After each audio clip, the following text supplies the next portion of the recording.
السلام عليكم ورحمة الله. كيف حالكم متابعين طيبين؟ اليوم عندنا هعمل مخلل أو معبوج أو الليمون. هذا الليمون الكمية اللي انتم حابينها، وعندي هنا فلفل أحمر وأخضر، والفلفل على حسب الرغبة، تبغون يكون زايد حطوا. وعندي هنا ملعقة حبة سودا أو حبة البركة، وملعقة أصفر، وملح وثوم وخل.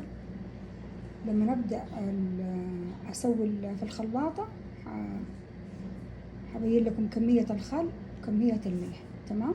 يلا نبدأ في الطريقة.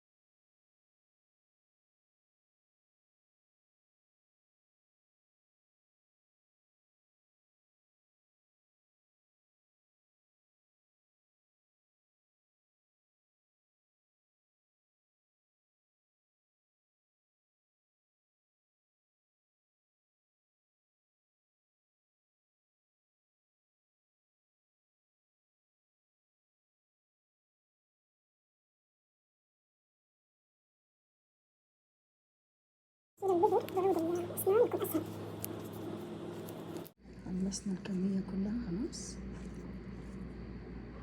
إذا جينا بنقشر نقطع الليمون، نشيل اللي هنا واللي هنا، لازم نشيله عشان هنا تكثف المرارة. بعدين زي ما تبغون تقطعونه بالطول، تبغون تقطعونه بالعرض زي ما تحبوا. أهم شيء إنكم تشيلوا البذر منه. تمام.